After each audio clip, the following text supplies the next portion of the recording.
Hervé Guéquière dans le Nord, c'est l'image qu'on attendait. Originaire de Marc-en-Barœul, il a retrouvé samedi ses proches et ses collègues.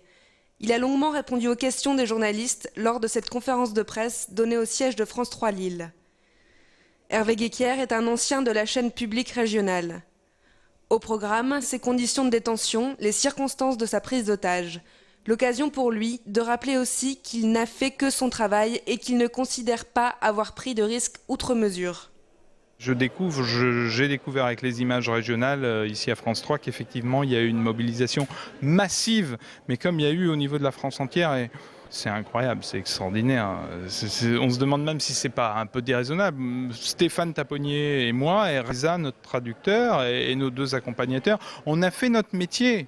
Il y a eu un gros pépin. On a fait notre métier. C'est pas une question d'être un super-héros.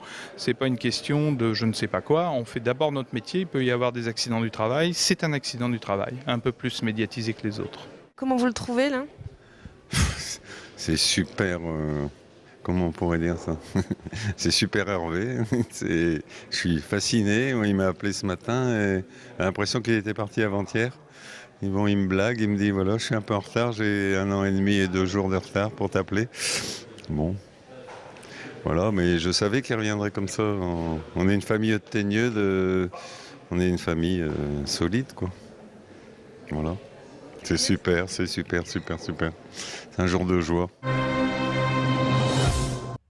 Attention sur les routes cet été. La période des vacances scolaires réputée meurtrière sera sous haute surveillance. Gendarmes, CRS et policiers simultanément mobilisés pour des contrôles routiers. Objectif, couvrir le maximum de secteurs. Un hélicoptère de la gendarmerie épaulera les équipes au sol pour prévenir les comportements à risque. Dans le collimateur, la conduite sous l'emprise d'alcool, de stupéfiants, les excès de vitesse et la surcharge des poids lourds. Pour les départs en vacances, l'an passé, en juillet et en août, nous avions eu à déplorer 8 morts chaque mois dans le département. Ce qui est beaucoup, énorme. Quand on part en vacances, c'est pas pour se retrouver dans une chambre d'hôpital au mieux. L'objectif cette année, c'est de multiplier ces contrôles coordonnés, comme vous avez pu les voir, de multiplier surtout la durée des 2 mois et faire en sorte que, aujourd'hui, jour de grand départ, mais également le 14 juillet, lors des chassés-croisés en début août et lors du 15 août, nous ayons la même mobilisation. Coquillages, cocotiers, sable fin, l'île Plage a pris ses quartiers à l'île Sud. De nombreuses installations ont été pensées pour que l'illusion soit parfaite. Beach volley, badminton, piscine et trampoline, toutes les activités plein air pour profiter du soleil. Des installations gratuites à la portée de tous. C'est le souhait de la ville de Lille qui a misé cette année sur le thème du sport. Vous pouvez en profiter jusqu'au 21 août, alors tous à vos maillots. Je me sens en vacances. On ne croirait pas qu'on est à Lille là. Ça permet d'avoir du soleil à Lille sans être obligé d'aller à la plage. Je bronze, mais ma fille par contre joue aux activités et elle se baigne aussi. C'est un bon moyen pour les gens qui ne peuvent pas partir en vacances. Au moins ils ont l'impression d'être un peu en vacances ici. Et puis c'est agréable pour les enfants et même pour nous, quoi.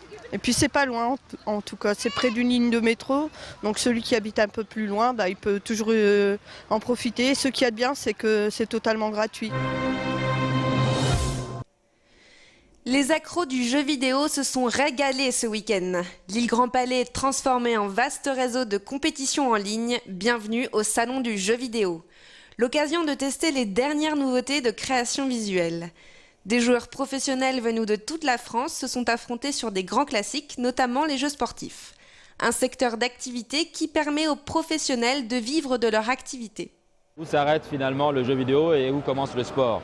Nous sommes aujourd'hui sur des disciplines où les joueurs appliquent une hygiène de vie, une hygiène je dirais même un rythme de vie qui est très proche de ce qu'on peut trouver dans n'importe quel sport. Donc ce sont des jeux que vous et moi pouvons jouer avec nos enfants de manière tout à fait ludique, sans objectif sportif. Et ces mêmes jeux sont joués par des joueurs des équipes dans des compétitions avec un objectif complètement comparable à celui d'une compétition de foot ou autre. À défaut d'être comme nos idoles sur le terrain, en vrai foot, voilà, c'est une passion et donc on aime le foot, on aime les jeux vidéo, donc C'est un peu comme un sport, de la compétition, un peu comme les vrais footeux.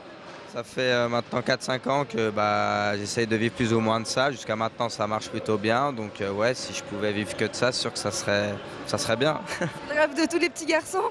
Ouais, c'est sûr que jouer aux jeux vidéo et gagner sa vie, c'est le rêve de tout le monde, je pense.